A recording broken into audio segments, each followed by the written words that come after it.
Miralas peut-être qui s'empare du ballon dans la surface. Est-il fauché ou non? Non, décide Hervé Piscirillo. Pour moi, il y a sur ces images, j'ai le sentiment qu'il y a faute. Ouais, pour moi, il y a faute, il y a pénalty. La touche a été vite jouée pendant ce temps-là dans la surface.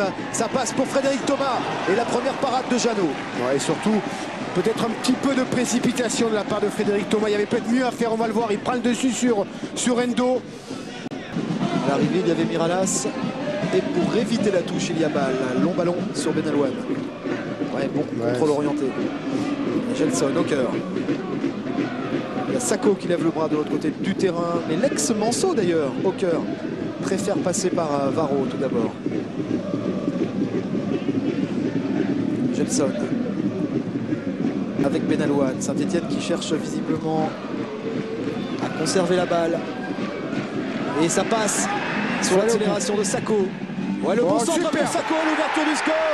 L'ouverture du score signé Ilan sur une très belle et longue séquence stéphanoise. 1-0 pour les Verts ici au moment. Ouais, superbe centre. Il y a une faute au départ de Corchia sur son long ballon, cette transversale de Benalouane. On le voit, erreur d'appréciation et derrière la prise d'information de Sako qui donne un caviar à Ilan. Et là, quand vous êtes latéral, à l'image de Bono, il faut resserrer dans l'axe et pas rester excentré.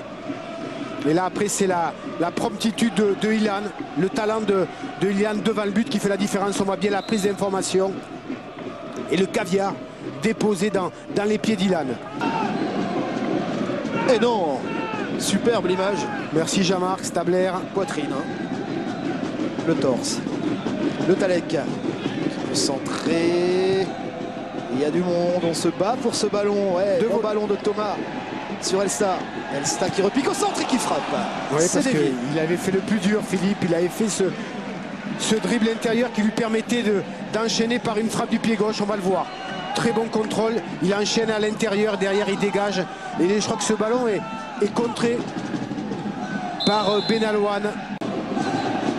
Corchia au corner. Bien frappé la part de Corchia. C'était pour le Talek, mais ça revient dans les pieds de Corchia. Ouais, superbe de volée pour une nouvelle tête non cadrée que Jeannot a accompagné du regard. Gelson en retrait, Andreu. Ouais, il y a de l'espace. Quel bon ballon d'Andreu pour Bergesio qui va défier maintenant Cerdan. Il entre dans la surface argentine. Il peut centrer sur Ilan pour une reprise qui n'est pas cadrée, mais de très peu. Ouais, quel beau travail. Ça part déjà d'une superbe relance d'Andreu, le gros travail de Bergesio. Et là, encore la passivité de cette défense du Mans. On est en difficulté sur tous les centres. Et quel retour du jeune Corchia. Ouais, c'est vraiment un souci, hein, William, parce que tout à l'heure, sur le débordement à gauche, joueur esselé au centre. Là, espace à droite. Ouais. Le bon jeu au milieu de terrain quand même. Et on conserve avec Keita maintenant. Il y a beaucoup de joueurs, mais gare toujours dans l'axe. Toujours dans l'axe, Philippe, et c'est là qu'on est dangereux. Regardez, s'il n'y a pas le ballon. Appel. Il passe. Une première fois face à Cerdan. Il a levé la tête. Contre favorable, ça revient dans les pieds de Miralas qui écrase sa frappe. Corner, une déviation. Et on a des buts, effectivement. Mais il n'y a pas but. Il y avait position de hors-jeu, je crois, non? Qui est signalé par l'arbitre de touche. C'est Elsta qui a repris, on revoit. On va le voir, c'est dévié par Lama. Oh, Elsta sur le poteau. Mais non, pas de hors-jeu, parce qu'il y avait Hawker qui était au poteau. Ouais, on se demande pourquoi il a raté. Quelle énorme occasion pour le Norvégien. C'était une belle occasion. Récupération Gelson. Au cœur. Au cœur contré, c'est une chandelle. Faut sortir de Macarizé qui est contré pour le deuxième but. Non, pas de deuxième but, décide instantanément Hervé Piscirillo. Bah écoutez, peut-être que je me trompe, mais j'ai pas le sentiment que Bergesio a mis le pied en avant. Mais je vais voir, on va peut-être revoir les images de Jean-Marc Stabler. Ouais, je crois qu'il y a une erreur de main, on voit là. Ouais, on voit bien le gardien parler à ses défenseurs, mais bon, pour moi, il passe un petit peu au travers, ce jeune gardien. Ouais, parce qu'on voit bien le plat du pied de Bergesio, qui n'a pas intention de... Ouais, c'est un contact. Pas de faute décide Hervé Piscirillo sur Balle qui récupère. Lama qui redonne à Balle. Balle face à beaucoup d'adversaires qui peut peut-être retrouver Lama. Ouais, superbe sortie de Jeannot. Ouais, ça c'est encore le gros travail de Balle, cette passe dans l'intervalle. Et quelle belle sortie.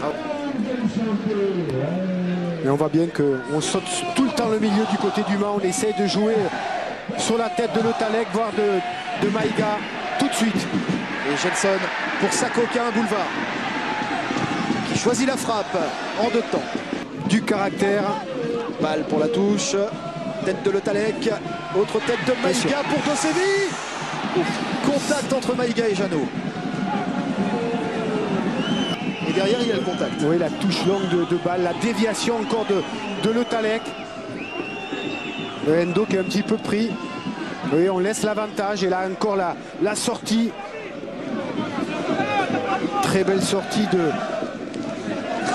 de Jeannot dans les pieds. Ah, il faut être courageux. Il ne faut pas se poser de questions. On va le voir.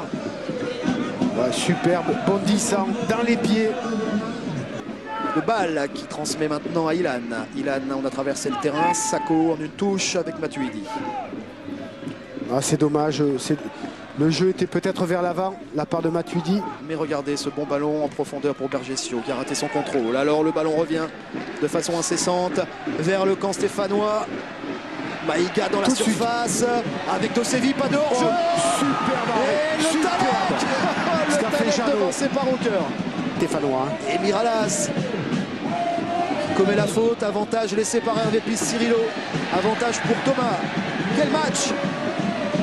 Dribble intérieur de l'ancien Auxerrois. Oh, le beau centre pour Maïga à côté.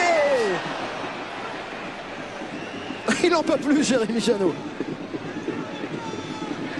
Oui, Maïga, très bon centre de Thomas. Et je crois Maïga qui avait pris le dessus sur Matuidi, qui était un petit peu entre deux, entre Dosevi et Maïga. Double occasion Mancel en 1 minute. Ouais, pourtant, il a voulu croiser ce ballon, mais Jeannot souffle. Il était sur la trajectoire. Est-ce qu'il y est vraiment si c'est cadré? Il n'est pas loin, mais est-il dessus? On va le voir, l'intervention de Jeannot. Là, le très bon décalage. Il anticipe, il sait que c'est très bien joué de la part de Jeannot. Ouais. On le voit, il n'est pas sur sa ligne, il anticipe le centre. Le jeu a repris avec Le Tallec, Maïga, talonnade. Et Maïga qui insiste une première fois, une deuxième fois. Balle. Centre pour la tête de Le Tallec. Et l'égalisation à la 73e. Signé Anthony Le Tallec. Quelle deuxième période. Quelle énergie. Quel enthousiasme Manceau. Égalisation logique, un partout. Écoutez, Philippe, elle a montré qu'elle avait du caractère. Regardez cette joie collective autour de Paulo Duarte. Ouais, chapeau à cette équipe du Mans d'y avoir cru. Ouais, on voit je crois que c'est un débordement de Balle. Centre. Bon, Endo est un petit peu en retard. Il est arrêté. Malheureusement, Jeannot ne peut rien faire. Quel combat que ce match. Oui, Miralas lâche un petit peu. Là, il faut aller au bout. Il faut s'arracher. Là, c'est Le Tallec qui prend le dessus sur Endo. Et Endo rouspète après son gardien. Mais c'est à lui à couper la trajectoire, à être plus près de Le Tallec. Et Jérémy Jeannot, qui essuie une tempête depuis quelques minutes, finit par céder. Sako pour le corner. Faut s'appliquer là. Au cœur qui s'applique justement. Oui, mais Makaridze était sur la trajectoire. Le contre. Et ce ballon Manceau maintenant. Faut lui mettre à droite. Dosevi pour Corchia. Corchia dans la surface au deuxième. La main. Tout de suite. Toujours la main. On demande une main. Hervé Piscirillo n'a pas bougé. On revoit l'intervention de Dos Reis. Alors oui, effectivement, contact clair de la main sur le ballon, mais comme vous le dites, William, qui paraît vraiment involontaire. Il est rentré au moment où cette équipe du Mans a décidé de pousser, et de passer par les côtés. Et on rappelle qu'il n'est pas défenseur du tout de métier. Attention, ce ballon perdu. Ça profite à Maïga. Quelle occasion, de 2 buts à 1 pour Maïga. Ouais, il a voulu frapper en force alors que là peut-être en finesse. Quelle occasion! Non, il n'y a pas une position de hors-jeu. Cerdan, nous sommes dans les 5 dernières minutes. La tête de Le Tallec pour décaler la main. Tout de suite la main pour Maïga. La parade signée Jeannot et corner à venir. Ouais, et réflexe de Jeannot. Que d'occasion! Ça fait 6, ça fait 6. On va le voir, c'est une très bonne déviation de Le Tallec, très bon centre. Et là c'est Maïga qui prend encore dessus sur Endo. Et ce ballon pour Vergesio. Qui centre. Hop, pour la reprise ratée. Mais il y a Sako derrière. Oh, Sako qui ne trouve pas le cadre. Ouais, qui profite Sako du raté je crois, de Gelson. On voit bien cette reprise ratée de Gelson, malheureusement. Ah, c'est contré, c'est contré. Oui, ce ballon est contré de la part de Corchia. Il a raison, le jeune défenseur, de se jeter. Oui. Parce que je pense que la frappe était cadrée, Philippe. Et puis surtout, il y avait un angle ouvert. Et la touche est récupérée par Le Mans, centre de Le Tallec. La tête de Maïga. Regardez derrière, Philippe, s'il y a but. On ne tente pas un petit peu dans cette zone-là dangereuse de la part de Sako. Et derrière, encore un bon centre de Le Tallec. Dos Reis. Fin de cette rencontre, un partout. La grimace, semble-t-il, du président Le Garda, car Le Mans n'a pas gagné, mais Le Mans a eu le talent de revenir à un partout. C'est déjà ça en deuxième période. Statu quo, donc, dans cette zone basse du classement.